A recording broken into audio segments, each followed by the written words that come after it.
പിതാവിനും പുത്രനും പരിശുദ്ധാത്മാവിനും സ്തുതി. ആദ്യം മുതൽ നമ്മുടെ മേൽ ദൈവകരുണയും മനോഗുണവും എന്നേക്കും ഉണ്ടായിരിക്കട്ടെ. ആമേൻ.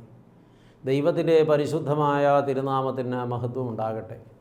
കർത്താവായ യേശുക്രിസ്തുവിൽ ഏറ്റവും സ്നേഹമുള്ള ദൈവമക്കളെ, ഒരു പ്രാവശ്യം കൂടെ നമ്മുടെ കർത്താവും രക്ഷിതാവുമായ മശീഹാ തമ്പുരാൻ്റെ പരിപാവനമായ പാദപീഠത്തിൽ ചേർന്ന് വന്ന മാധുര്യമേറിയതും മാറ്റമില്ലാത്തതുമായ തിരുവചനങ്ങളെ നമുക്ക് ധ്യാനിപ്പാൻ കർത്താവ് ഒരുക്കി തന്ന മഹാഭാഗ്യത്തിനായി ദൈവത്തെ നമുക്ക് സ്തോത്രം ചെയ്ത് ആരാധിക്കാം. ഇന്ന് നാം കർത്താവിൻ്റെ പാദപീഠെ ചേർന്ന് വരുമ്പോൾ മുമ്പ് നാം ഒരു പരമ്പരയായി ചിന്തിച്ചു കൊണ്ടിരുന്ന ഒരു വിഷയത്തോടനുബന്ധമായി അതിൻ്റെ ബാക്കി പത്രമായി മറ്റൊരു ചിന്ത പങ്കിടുകയാണ്. കപടഭക്തന്മാരായ ആളുകളെ, അവരുടെ സ്വഭാവ രീതികളെക്കുറിച്ചൊക്കെയാണ് നാം മുമ്പ് ചർച്ച ചെയ്തുകൊണ്ടിരുന്നത് എന്ന് നിങ്ങൾ മറന്നു കാണില്ലല്ലോ. എന്നാൽ യഥാർത്ഥ ഭക്തന്മാരുടെ സ്വഭാവം എങ്ങനെയാണ് വെളിപ്പെട്ട് വരിക എന്നുള്ളതാണ് ഇനി നമ്മൾ ചിന്തിക്കാനായിട്ട് പോകുന്നത്. അത് സംബന്ധിച്ച് സത്യവേദ പുസ്തകം എന്താണ് പഠിപ്പിക്കുന്നത്? ആരാണ് യഥാർത്ഥ ഭക്തന്മാർ? അവരുടെ ശീലങ്ങൾ എന്തായിരിക്കും? അത് സംബന്ധിച്ച് ഒരു ചിന്ത ഇങ്ങനെ നാം വായിക്കണം. ശുദ്ധമുള്ള യോഹന്നാൻ എഴുതിയ രക്ഷാസുവിശേഷം 10-ാം അധ്യായത്തിൻ്റെ 3-4 തിരുവചനങ്ങൾ ശ്രദ്ധിക്കുക. ആടുകൾ അവൻ്റെ ശബ്ദം കേൾക്കുന്നു, തന്നെ ആടുകളെ അവൻ പേർ ചൊല്ലി വിളിച്ച് പുറത്ത് കൊണ്ടുപോകുന്നു. തനിക്കുള്ളവയെ ഒക്കെയും അവൻ പുറത്ത് കൊണ്ടുപോയ ശേഷം അവൻ അവയ്ക്ക് മുമ്പായി നടക്കുന്നു. ആടുകൾ അവൻ്റെ ശബ്ദം അറിഞ്ഞ് അവനെ അനുഗമിക്കുന്നു. ഈ പറയുന്നത് പലസ്തീനായിലെ ആടുമേയ്ക്കുന്ന രീതി ഉൾക്കൊണ്ടുകൊണ്ടാണ്. നമ്മുടെ നാട്ടിലെ ആടുമേയ്ക്കലിൻ്റെ രീതിയല്ല അവിടെ എന്ന് നമുക്ക് വ്യക്തമായിട്ടറിയാം. ഇടയൻ മുമ്പേ നടക്കുന്നു, ആടുകൾ അനുസരണയോടെ ഇടയൻ്റെ ശബ്ദം കേട്ട് അവൻ്റെ പിന്നാലെ നടക്കുന്നു. അത് എത്ര ദുർഘടം പിടിച്ച വഴിയിലൂടെ ആയാലും ഇടയൻ പുറപ്പെടുവിക്കുന്ന ശബ്ദം തിരിച്ചറിഞ്ഞ ആടുകൾ ഓരോന്നും ആ ശബ്ദത്തെ പിന്തുടർന്ന് ഇടയൻ്റെ പിന്നാലെ പോവുകയാണ്.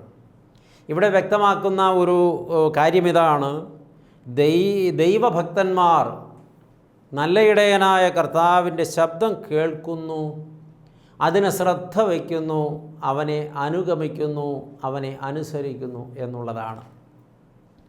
ദൈവശബ്ദം കേൾക്കുവാനുള്ള ശ്രദ്ധയും അതിനുള്ള സമർപ്പണവുമാണ് ഒരു യഥാർത്ഥ ഭക്തൻ്റെ ജീവിതത്തിൽ വെളിപ്പെട്ടു വരുന്നത്. ഈ കാലഘട്ടത്തിൽ അനേകം ആളുകൾ ദൈവശബ്ദം കേൾക്കുവാൻ അവസരം കിട്ടിയിട്ടും അതിന് പുറംതിരിഞ്ഞു നിൽക്കുന്നവരാണ്. ദൈവശബ്ദം കേൾക്കുവാനുള്ള താല്പര്യവും ദൈവശബ്ദം കേൾക്കുവാനുള്ള മനസ്സുമാണ് ഒരു ഭക്തനെ തിരിച്ചറിയുവാൻ നമുക്ക് ഇടവരുത്തുന്നത്, അല്ലെങ്കിൽ അതിന് നമ്മെ പ്രാപ്തരാക്കുന്നത്. പ്രിയപ്പെട്ടവരെ, ഒന്ന് ചിന്തിക്കുക. ദൈവത്തിൻ്റെ വചനം ഇന്ന് ഇടതടവില്ലാതെ പ്രഘോഷിക്കപ്പെടുന്നുണ്ട്. നമുക്ക് കൂടി വരവുകൾ ഒരുപാട് കുറഞ്ഞിട്ടുണ്ട്. കഴിഞ്ഞ ഏതാണ്ട് 1.5 വർഷത്തോളമായി നാം ലോക്ക്ഡൗണിലും മറ്റ് പ്രാതികൂല്യങ്ങളിലുമൊക്കെ പെട്ടിരിക്കുകയാണ്. പ്രത്യേകിച്ച് ഈ സമയത്ത് വൈറസിൻ്റെ 2ാമത്തെ വ്യാപനത്തിൽ വല്ലാതെ വിറങ്ങലിച്ച് നിൽക്കുകയാണ് ഭാരതവും കേരളവുമൊക്കെ. ലോകത്താകമാനം ഏതാണ്ട് 32 ലക്ഷത്തിലധികം ആളുകൾ ഈ വൈറസിനാൽ മരിച്ചു മാറ്റപ്പെട്ടു എന്നൊക്കെയാണ് യഥാർത്ഥത്തിൽ കണക്കുകൾ വരുന്നത്. സത്യത്തിലെ കണക്ക് അതിലൊക്കെ എത്രയോ ഉപരിയായിരിക്കും. എന്നാൽ പ്രിയപ്പെട്ടവരെ, കൂടി വരവുകൾ നമുക്ക് കുറഞ്ഞിട്ടുണ്ട് എങ്കിലും ദൈവവചനം നമുക്ക് ലഭ്യമാകുന്നതിൽ ഒരു കുറവും വന്നിട്ടില്ല. മീഡിയകൾ വഴിയായി ഒരുപാട് അവസരങ്ങൾ ദൈവമക്കൾക്ക് ലഭിക്കുകയാണ്. ഒരുപാട് അവസരങ്ങൾ. അതിൻ്റെ ഭാഗമാണ് ടെലിവിഷൻ ചാനലിലൂടെ നടക്കുന്ന ഈ സന്ദേശവും ഇതുപോലുള്ള സന്ദേശങ്ങളും. എന്നാൽ ജനം അതിനോട് എങ്ങനെ പ്രതികരിക്കുന്നു, ഏത് നിലപാടെടുക്കുന്നു എന്നുള്ളത് വളരെ പ്രധാനപ്പെട്ട ഒരു ചർച്ചാ വിഷയമാണ്. യഥാർത്ഥ ഭക്തന്മാരെപ്പോഴും ആഗ്രഹിക്കുന്നത് ദൈവത്തിൻ്റെ മാധുര്യമേറിയ വചനം കേൾക്കുവാനാണ്. ഈ കഴിഞ്ഞ ദിവസം ഒരു സ്നേഹിതൻ എന്നെ വിളിക്കുവാനിടയായി. അദ്ദേഹത്തെ എനിക്ക് മുൻപ് പരിചയമില്ല. അദ്ദേഹം പറയുന്ന അദ്ദേഹം ഒരു ബിസിനസ്സുകാരനാണ്. കൊറോണ ബാധിച്ച് അദ്ദേഹത്തിൻ്റെ വീട്ടിൽ ക്വാറൻറ്റൈനിൽ അദ്ദേഹം ഇരിക്കുകയാണ്. അദ്ദേഹത്തിന് പുറത്തു പോകാൻ അനുവാദമില്ല. ആ സന്ദർഭത്തിൽ അദ്ദേഹം ചിന്തിച്ചു, ഇനി എങ്ങനെയാണ് സമയം കളയുക? അതിന് അദ്ദേഹം കണ്ടെത്തിയ ഒരു മാർഗം യൂട്യൂബിൽ നിന്ന് ദൈവത്തിൻ്റെ വചനം ശ്രവിക്കുക എന്നുള്ളതാണ്. അദ്ദേഹം പറഞ്ഞു, എനിക്ക് ഒരുപക്ഷെ സിനിമ കാണാമായിരുന്നു, ഒരുപക്ഷെ എനിക്ക് മറ്റ് പലതും ആസ്വദിക്കാമായിരുന്നു, മറ്റ് ഒരുപാട് കാഴ്ചകൾക്കുള്ള അവസരങ്ങൾ മീഡിയകളിൽ ഉണ്ടായിരുന്നു. എന്നാൽ എനിക്ക് ഉള്ളിലൊരു പ്രേരണ കിട്ടിയത് എനിക്ക് ദൈവത്തിൻ്റെ വചനം കേൾക്കണമെന്നാണ്. അത് കേൾക്കുന്നത് കൊണ്ട് എൻ്റെ ജീവിതത്തിൽ വലിയ മാറ്റങ്ങൾ വരുത്തുവാൻ എനിക്ക് സഹായകമായി എന്ന് അദ്ദേഹം പറഞ്ഞത് ദൈവസന്നിധിയിൽ ഓർക്കുകയാണ്. ആ മനുഷ്യനൊരു യഥാർത്ഥ ഭക്തനായതുകൊണ്ടാണ് ഒരുപാട് സാധ്യതകൾ തൻ്റെ മുമ്പിൽ ഉണ്ടായിരുന്നിട്ടും ദൈവത്തിൻ്റെ മാധുര്യമേറിയ വചനം കേൾക്കുവാനായിട്ട് അദ്ദേഹം, ദൈവശബ്ദം കേൾക്കുവാനായിട്ട് അദ്ദേഹം തീരുമാനിച്ചത്. ഇത് നമ്മുടെ മുമ്പിൽ ഒരു വലിയ ചോദ്യചിഹ്നമായി നിൽക്കുന്ന ഒരു വിഷയമാണ്. പ്രിയപ്പെട്ട ദൈവമക്കളെ, നമ്മൾ ഏതിനോടാണ് ആഭിമുഖ്യം പുലർത്തുന്നത്? നമ്മുടെ മനോഭാവം, നമ്മുടെ കാഴ്ചപ്പാട്, നമ്മുടെ നിലപാട് അത് ഇവിടെ വ്യക്തമാക്കപ്പെടുകയാണ്. ഒരു യഥാർത്ഥ ഭക്തനെ സംബന്ധിച്ച്, ഒരു യഥാർത്ഥ ഭക്തയെ സംബന്ധിച്ച് ജീവിതത്തിൽ ലഭ്യമാകുന്ന ഒഴിവ് സമയങ്ങൾ അല്ലെങ്കിൽ ലഭ്യമാകുന്ന എല്ലാ സാധ്യതകളിലും ദൈവത്തിൻ്റെ മാറ്റമില്ലാത്ത തിരുവചനം ശ്രവിക്കുവാനുള്ള മനസ്സും തീരുമാനവുമാണ് ദൈവമക്കൾക്കുണ്ടാവുക. അവർ ദൈവശബ്ദം കേൾക്കുവാൻ ആഗ്രഹിക്കുന്നു. അവർ ദൈവശബ്ദം കേട്ട് ആ ശബ്ദത്തെ പിന്തുടരുന്നു, ആ ശബ്ദത്തെ അനുസരിക്കുന്നു, ആ ശബ്ദത്തെ അനുഗമിക്കുന്നു. അതവർക്ക് അനുഗ്രഹമായി മാറുന്നു. നമ്മുടെ ജീവിതത്തെ നാം നല്ലവണ്ണം പരിശോധിക്കണം. 119 സങ്കീർത്തനം പറയുന്നുണ്ട്, ദൈവത്തിൻ്റെ വചനം കാലിന് പ്രകാശവും ഊടുവഴിക്ക് വിളക്കുമാകുന്നു എന്ന്. അപ്പോൾ ഈ വചനം നമ്മെ പ്രകാശിപ്പിക്കുന്ന വചനമാണ് പ്രിയപ്പെട്ടവരെ. ആ വചനം നമുക്ക് യഥാർത്ഥത്തിൽ വഴി തെളിച്ച് തരുന്ന വചനമാണ്. നാം ഇരുട്ടിലൂടെ നടന്ന് അന്ധകാര കൂപത്തിൽ നശിച്ചു പോകേണ്ടവരല്ല, വെളിച്ചത്തിലൂടെ നടന്ന് പ്രകാശമായവനിലെത്തി അവനെ പ്രാപിക്കേണ്ടവരാണ്. അതിലേക്കുള്ള വഴി തെളിച്ചു തരുന്നത് ദൈവത്തിൻ്റെ വചനമാണ്. ഈ വചനത്തെ പിന്തുടരുവാനുള്ള താല്പര്യം നമുക്കുണ്ട് എങ്കിൽ, ഈ വചനത്തെ പങ്കിടുവാനുള്ള താല്പര്യം നമുക്കുണ്ട് എങ്കിൽ, ഈ വചനത്തെ പ്രഘോഷിക്കുവാനുള്ള താല്പര്യം നമുക്കുണ്ട് എങ്കിൽ, ഈ വചനം നമ്മുടെ ജീവിതത്തെ നയിക്കുന്നുവെങ്കിൽ, ഈ വചനത്താൽ നയിക്കപ്പെടുവാൻ അനേകരെ നാം ആകർഷിക്കുന്നുവെങ്കിൽ സത്യമായിട്ടും നാം ഭക്തരുടെ കൂട്ടത്തിലാണ്. മറിച്ച് ദൈവവചനത്തോട് പുറംതിരിഞ്ഞു നിൽക്കുന്ന എത്രയോ ആളുകളുണ്ട് പ്രിയപ്പെട്ടവരെ, എത്രയോ ആളുകളുണ്ട്. ചില ആളുകളൊക്കെ ചാനൽ സെർച്ച് ചെയ്തുകൊണ്ടിരിക്കുമ്പോൾ സ്വാഭാവികമായും അതിനകത്ത് ദൈവവചനം മാത്രം പ്രഘോഷിക്കുന്ന ചാനലുകൾ മുമ്പിൽ വന്ന് പെട്ടാൽ ഛേ എന്നൊരു ശബ്ദത്തോടെ ആ ചാനൽ വളരെ വേഗം മാറ്റിക്കളയുന്ന ശീലമുള്ള ആളുകളാണ് ഇന്നത്തെ സമൂഹത്തിൽ ബഹുഭൂരിപക്ഷവും.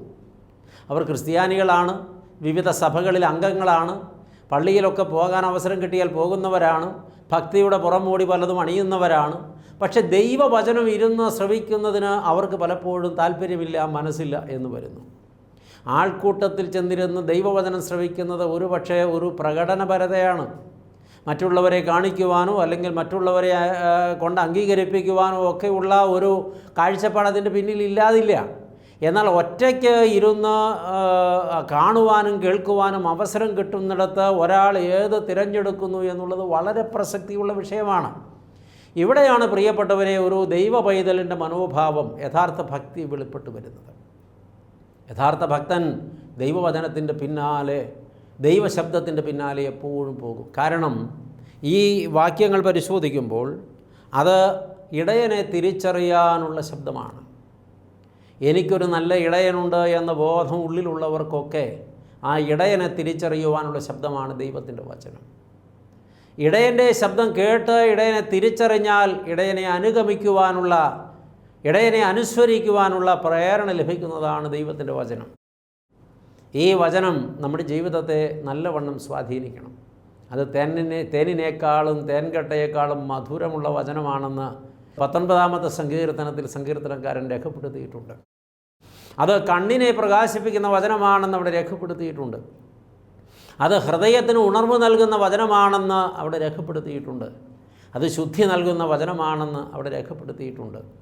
അത് പ്രകാശം പരത്തുന്ന വചനമാണ്, അത് കണ്ണുകളെ പ്രകാശിപ്പിച്ച് വഴി തെളിയിച്ചു തരുന്ന വചനമാണ് എന്ന് പറയുമ്പോൾ ഈ വചനത്തോട് നമുക്ക് എത്രത്തോളം താല്പര്യമുണ്ടാകണമെന്ന് ഇപ്പോൾ നമ്മെ ദൈവാത്മാവ് ചിന്തിപ്പിക്കുകയാണ്.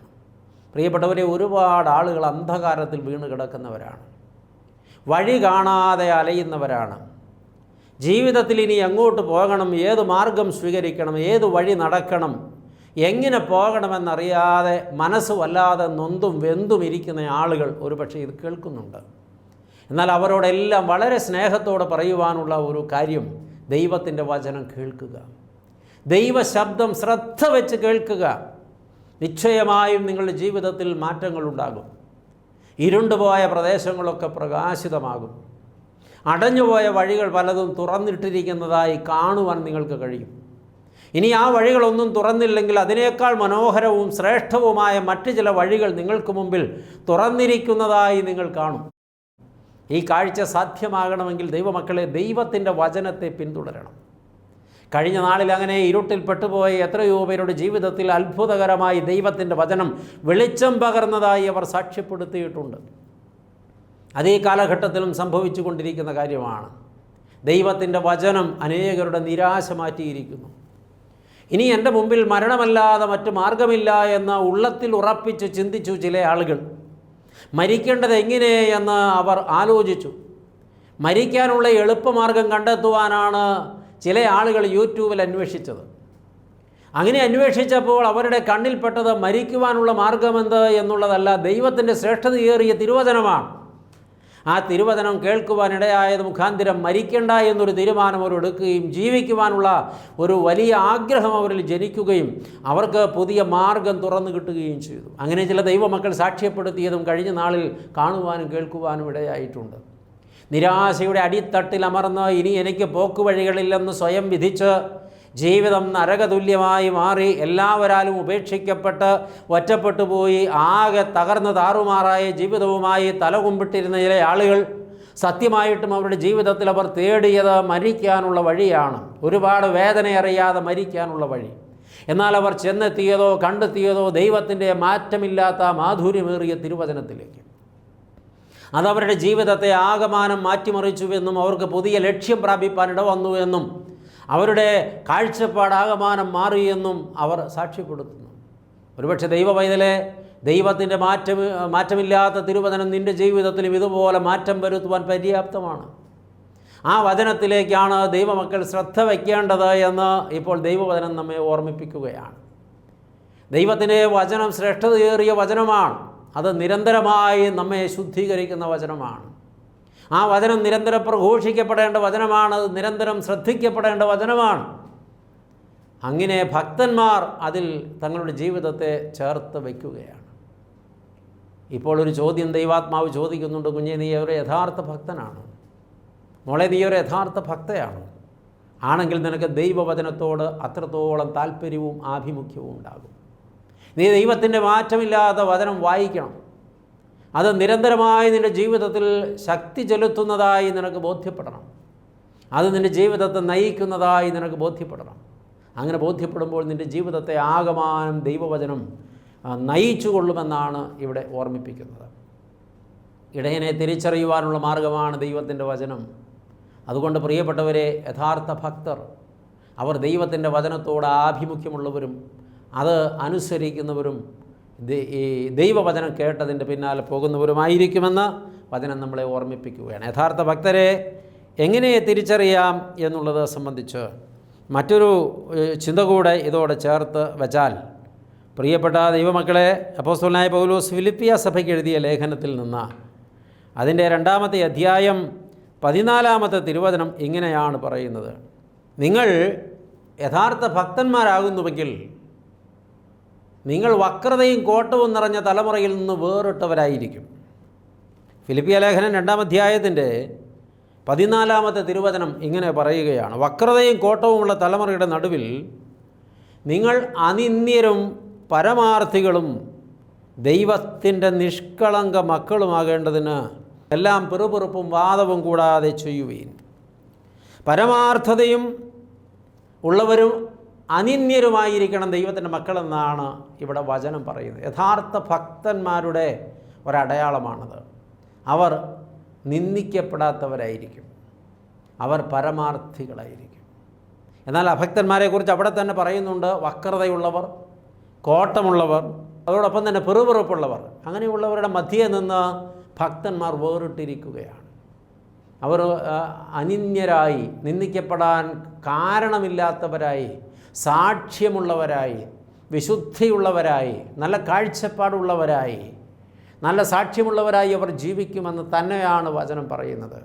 അതുകൊണ്ട് അവർ പരമാർത്ഥികളായിരിക്കും.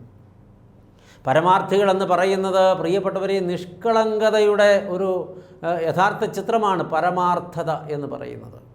വക്രതയില്ലായ്മ, കോട്ടമില്ലായ്മ, ദുഷ്ടതയില്ലായ്മ, ചതിയില്ലായ്മ, വഞ്ചനയില്ലായ്മ, ഇതൊക്കെയാണ് പ്രിയപ്പെട്ടവരെ ഭക്തന്മാരുടെ ജീവിതത്തിൻ്റെ പ്രത്യേകത എന്ന് ദൈവത്തിൻ്റെ വചനം ഓർമ്മിപ്പിക്കുകയാണ്.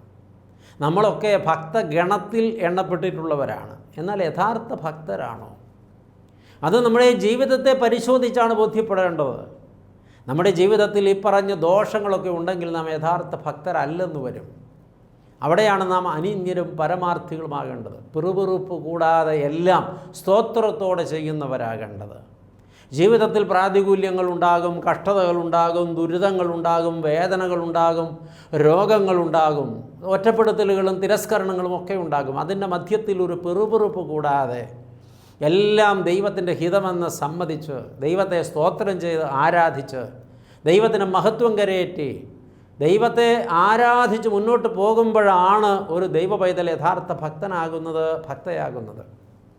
സഭയുടെ ചരിത്രം പഠിക്കുമ്പോൾ ഒരുപാട് ദൈവമക്കൾ ജീവിതത്തിൽ ഒരുപാട് ക്ലേശങ്ങളിലൂടെ കടന്നു വന്ന ചരിത്രമാണതിന്. ഒരുപാട് പീഡിപ്പിക്കപ്പെട്ട ചരിത്രമാണിതിന് പറയാനുള്ളത്. ഒരുപാട് കൊള്ളയടിക്കപ്പെട്ട ചരിത്രമാണിതിന് പറയാനുള്ളത്. അംഗപ്രത്യംഗം മുറിവേൽപ്പിക്കപ്പെട്ടവർ, അംഗങ്ങൾ വിച്ഛേദിക്കപ്പെട്ടവർ, ഒരുപാട് നിന്ദിക്കപ്പെട്ടവർ, പരിഹസിക്കപ്പെട്ടവർ, ആക്ഷേപിക്കപ്പെട്ടവർ, ഒരുപക്ഷെ ജീവൻ കവർന്നെടുക്കപ്പെട്ടവർ, സ്വന്തം സ്വത്ത് മുഴുവൻ മോഷ്ടിക്കപ്പെട്ടവർ, അല്ലെങ്കിൽ അത് ബലാത്കാരേണ പിടിച്ചെടുക്കപ്പെട്ടവർ.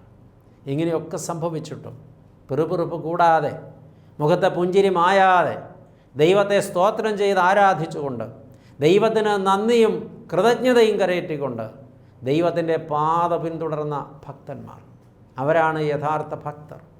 ജീവിതത്തിൽ ദൈവഹിതമനുസരിച്ച് എല്ലാം പിറുപിറുപ്പ് കൂടാതെ ചെയ്യുന്ന നിഷ്കപടരായിരിക്കുന്ന മനുഷ്യർ, അവരാണ് യഥാർത്ഥ ഭക്തർ. പ്രിയ ദൈവമക്കളെ, നമ്മുടെയൊക്കെ ജീവിതത്തിൽ ഒരു കുഞ്ഞ് കാരണമുണ്ടായാൽ നമുക്ക് വല്ലാതെ അസ്വസ്ഥത വരികയാണ്. നമ്മൾ പ്രതീക്ഷിക്കുന്നത് പോലെയല്ല നമ്മുടെ പ്രിയപ്പെട്ടവർ പെരുമാറുന്നതെങ്കിൽ നാം പിറുപിറുക്കാൻ തുടങ്ങുകയാണ്. പിന്നെ നമ്മുടെ മനസ്സിൽ വല്ലാത്ത അസ്വസ്ഥത പടരുകയാണ്. നമ്മൾ അധരം കൊണ്ട് പിറുപിറുക്കുമ്പോൾ മാത്രമല്ല നാം പിറുപിറുക്കുന്നവരാകുന്നത്, പരാതി പറയുന്നത് മനസ്സിലുമാകാം. ഉള്ളിൻ്റെ ഉള്ളിൽ നിരന്തരം പരാതി പറയുന്നവരുടെ മുഖം എപ്പോഴും മ്ലാനമായിരിക്കും, അല്ലെങ്കിൽ വികൃതമായിരിക്കും. അവരുടെ കണ്ണുകളിൽ ഒരു പ്രകാശമോ മുഖത്തൊരു പുഞ്ചിരിയോ ഒരിക്കലും നമുക്ക് ദർശിക്കാൻ കഴിയില്ല. പ്രത്യേകിച്ച് ആരെക്കുറിച്ചാണോ അവർക്ക് പരാതിയുള്ളത്, പിറുപിറുപ്പുള്ളത്, അവരെ കാണുമ്പോൾ ഇവരുടെ മുഖം കടന്നൽ കൊത്തിയതുപോലെ ഒരു വികൃത രൂപമായി മാറുകയാണ്. ഉള്ളിൻ്റെ ഉള്ളിൽ ഒരിക്കലും അവർക്ക് സന്തോഷമോ സമാധാനമോ അനുഭവിക്കാൻ കഴിയുന്നില്ല. പരമാർത്ഥ ഹൃദയമുള്ളവർക്ക് ഇതൊന്നുമല്ല യഥാർത്ഥത്തിലുള്ള അനുഭവം എന്ന് പറയുന്നത്. അവരുടെ മുഖം പ്രകാശിതമായിരിക്കും, അവരുടെ കണ്ണുകൾ പ്രകാശിതമായിരിക്കും. അത് എല്ലാ ആളുകളെക്കുറിച്ചും എല്ലാ സ്ഥലത്തും ഒന്നും ആളുകൾക്ക് പിറുപിറുപ്പില്ല. ചില വ്യക്തികളെക്കുറിച്ച് അല്ലെങ്കിൽ ചില സാധ്യതകളെക്കുറിച്ച് ചില സാഹചര്യങ്ങളെക്കുറിച്ചൊക്കെയാണ് മനുഷ്യൻ്റെ മനസ്സ് വല്ലാതെ ഉലയുന്നത്. അങ്ങനെ വരുമ്പോൾ സ്വാഭാവികമായും പ്രിയപ്പെട്ടവരെ, ആ ഉലച്ചിൽ ഒരു ദൈവ പൈതലിൻ്റെ ഭക്തിയെ ചോർത്തിക്കളയുകയാണ്. യഥാർത്ഥ ഭക്തർക്ക് ജീവിതത്തിൽ ആരെയും വെറുക്കാൻ കഴിയില്ല. യഥാർത്ഥ ഭക്തർക്ക് ഒരാളെക്കുറിച്ചും പരിഭവിക്കാനോ പരാതിപ്പെടാനോ കഴിയില്ല. ജീവിതത്തിൽ എൻ്റെ കർത്താവ് എല്ലാം അറിയുന്നു എന്ന ബോധം അവരെ ഭരിച്ചു കൊണ്ടിരിക്കും. നിരന്തരം നിന്ദിക്കപ്പെടുമ്പോഴും വേട്ടയാടപ്പെടുമ്പോഴും അവർ ദൈവത്തെ മഹത്വപ്പെടുത്തിക്കൊണ്ടിരിക്കും. ചെയ്യാത്ത തെറ്റിനൊരാൾ നിന്ദിക്കപ്പെടുന്നതും തെറ്റ് ചെയ്തിട്ടൊരാൾ നിന്ദിക്കപ്പെടുന്നതും തമ്മിൽ വ്യത്യാസമുണ്ട്. തെറ്റ് ചെയ്യാതെ നിന്ദിക്കപ്പെടുന്നുവെങ്കിൽ അത് കർത്താവിൻ്റെ നാമത്തിൻ്റെ മഹത്വത്തിന് വേണ്ടിയാണ്. അപ്പോസ്തലന്മാരുടെ കാലം മുതൽ സഭയുടെ ചരിത്രത്തിലുടനീളം അനേക ദൈവഭക്തന്മാർ നിന്ദിക്കപ്പെട്ടത്, ക്രൂശിൽ യേശു ക്രിസ്തു നിന്ദിക്കപ്പെട്ടത് കുറ്റം ചെയ്തിട്ടല്ല, തെറ്റ് ചെയ്യാതെ നിന്ദിക്കപ്പെടുന്നത് ദൈവനാമത്തിൻ്റെ മഹത്വത്തിന് മുഖാന്തരമായി തീരും. എന്നാൽ തെറ്റ് ചെയ്തിട്ടൊരാൾ നിന്ദിക്കപ്പെട്ടാൽ പ്രിയപ്പെട്ടവരെ, അത് ദൈവത്തിന് അപമാനകരമാണ്, അത് അഭക്തൻ്റെ ശീലമാണ്. ഇന്ന് അനേകം ആളുകൾ അവരുടെ ജീവിതത്തിൽ തെറ്റുകൾ ചെയ്ത് കൂട്ടിക്കൊണ്ടിരിക്കുന്നവരാണ്. ഈ തെറ്റുകളുടെ മധ്യത്തിലൂടെ നടന്നു പോകുമ്പോൾ സ്വാഭാവികമായും അവരുടെ ജീവിതത്തിൽ അവരെ സമൂഹം നിന്ദിക്കുന്നുവെങ്കിൽ അത് ദൈവത്തിന് ദോഷകരമാണ്, ദൈവഭക്തർക്ക് ദോഷകരമാണ്. അതുകൊണ്ട് ദൈവമക്കളെ, അനിന്യരായിരിക്കുക എന്ന് പറഞ്ഞതിൻ്റെ യഥാർത്ഥ പൊരുൾ മനസ്സിലാകേണ്ടത് തെറ്റില്ലാത്തവരായിരിക്കുക, നിഷ്കളങ്കരായിരിക്കുക. അതുകൊണ്ടാണ് പറഞ്ഞത് പരമാർത്ഥികളായിരിക്കണമെന്ന്. നേരെ വാ നേരെ പോ എന്നൊരു ചൊല്ലുണ്ടല്ലോ.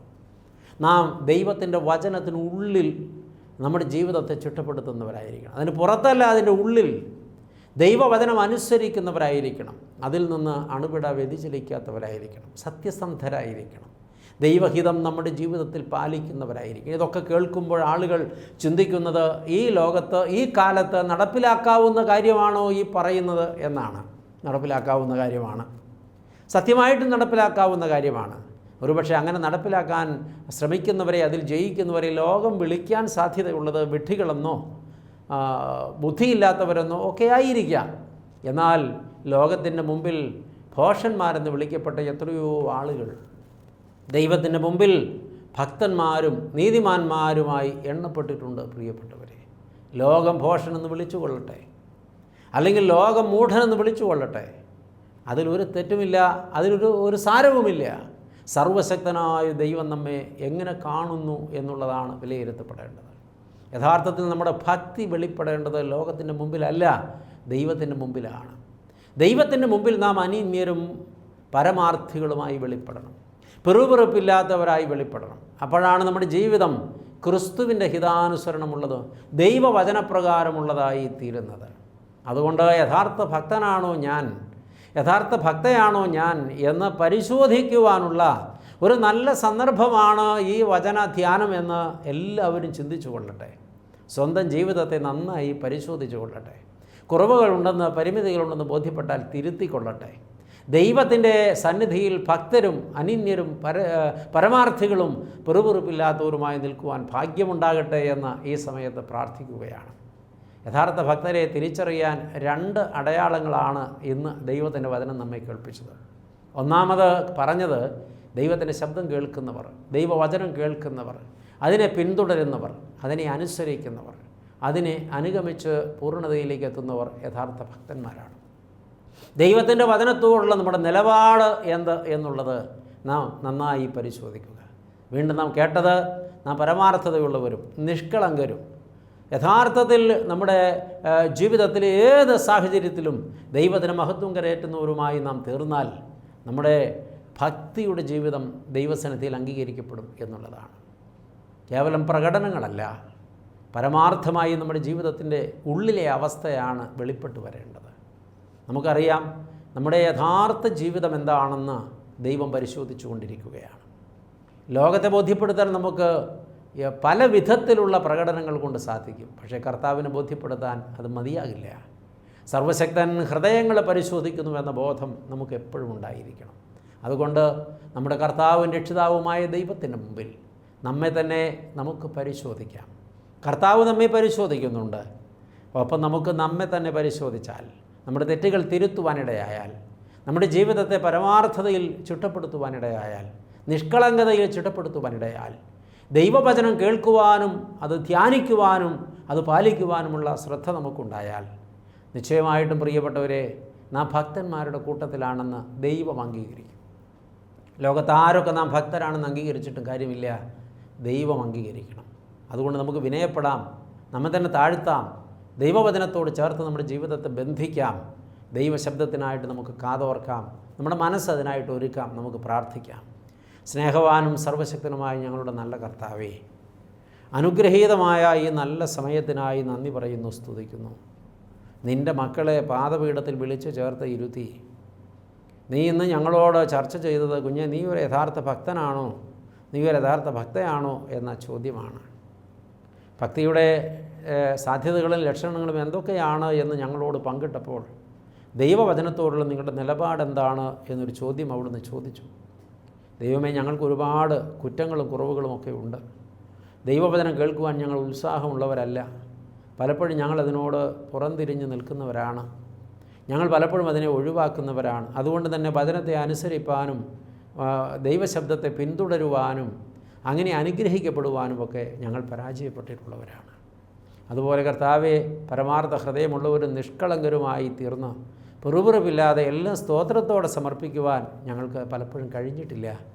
അതൊരു ഭക്തൻ്റെ ജീവിതത്തിലെ യഥാർത്ഥ ലക്ഷ്യമാണ്, ലക്ഷണമാണ് എന്ന് ഞങ്ങളെ കേൾപ്പിച്ചല്ലോ. ഞങ്ങളതിന് പ്രകാരം രൂപപ്പെടുവാൻ ഇന്ന് ഞങ്ങൾ ചിന്തിച്ചതായ വചന മുഖാന്തരം ഇടവരുമാറാകണമെന്ന് പ്രാർത്ഥിക്കുന്നു. അവിടുത്തെ സാന്നിധ്യം, അവിടുത്തെ കൃപയും ഞങ്ങളോട് കൂടെ ഇരിക്കണം. നല്ല ദൈവമേ, പ്രാർത്ഥന കേട്ടതുകൊണ്ട് സ്തോത്രം. ഞങ്ങൾ നിനക്കും ഏകജാതനും പരിശുദ്ധാത്മാവിനും സ്തുതിയും സ്തോത്രവും സമർപ്പിക്കുന്നു, ഇപ്പോഴും എപ്പോഴും എന്നേക്കും തന്നെ. ആമേൻ.